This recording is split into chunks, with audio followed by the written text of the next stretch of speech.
شیطان الرجیم بسم اللہ الرحمن الرحیم۔ تمام تعریفیں اللہ سبحانہ و تعالیٰ کے لیے اور درود و سلام اللہ کے رسول ہم سب کے آقا ہم سب کے مولا حضور محمد مصطفیٰ صلی اللہ علیہ وآلہ وسلم۔ سب سے پہلے وصیت کی اقسام سمجھ لیجیے۔ وصیت کی علامہ شامی علیہ الرحمہ نے 4 اقسام بیان فرمائی ہیں۔ ایک ہے واجب، جیسے کہ آپ کے ذمے حج تھا اور آپ نے حج نہیں کیا، یا آپ بیمار تھے اور آپ کے ذمے روزوں کا فدیہ ہے، آپ نے وصیت کر دی، تو یہ واجب ہے کہ جو آپ کے وصال کے بعد 1/3 میں سے جو ہے وہ دیا جائے گا۔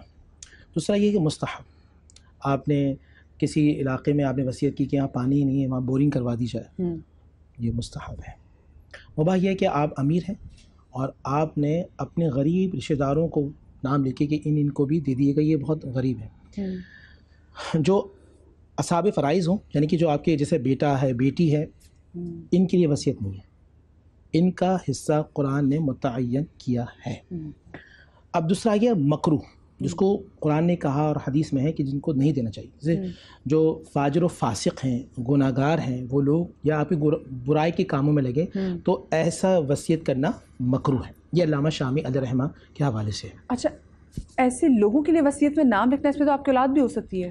ہاں، بڑا اچھا سوال ہے۔ فاجر فاسق کی بات کی۔ فاجر فاسق، دیکھیں اولاد کے حوالے سے قرآن مجید فرقان حمید سورہ نساء کے اندر پورا ایک چیپٹر آیا ہے۔ پہلے وصیت فرض تھی، مگر جب سورہ نساء کی آیات کا نزول ہوا تو اس کی فرضیت اس طرح کی منسوخ ہو گئی۔ اس طرح پہلے حکم تھا کہ لکھو ایک ایک چیز کو، لیکن اب قرآن نے متعین کر دیا۔ کوئی شخص زندہ ہے، زندگی کے اندر وہ اپنے اولادوں کو دینا چاہتا ہے، زندگی کے اندر علماء نے لکھا ہے کہ افضل ہے، 2 قول ہیں، ایک ہے افضل ایک ہے مفضول۔ افضل یہ ہے کہ وہ اپنی زندگی کے اندر اگر برابر تقسیم کرنا چاہے بیٹا یا بیٹی کو تو وہ تقسیم اس کے پاس یہ رائٹ ہے کہ وہ دے زندگی میں، ہاں زندگی کے اندر۔ مفضول یہ ہے کہ جس طرح قرآن مجید فرقان حمید نے کہا کہ بیٹے کے لیے 2 حصے اور بیٹی کے لیے 1 حصہ۔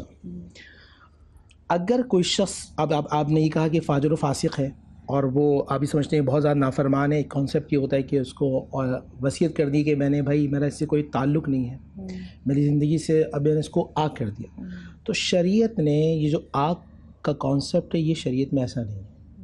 شریعت نے چیزوں کو لکھ دیا ہے۔ ہمارا سب سے بڑا مسئلہ یہ ہوتا ہے کہ ہم علم حاصل نہیں کرتے، علم کی وجہ سے بہت زیادہ وبال ہوتا ہے۔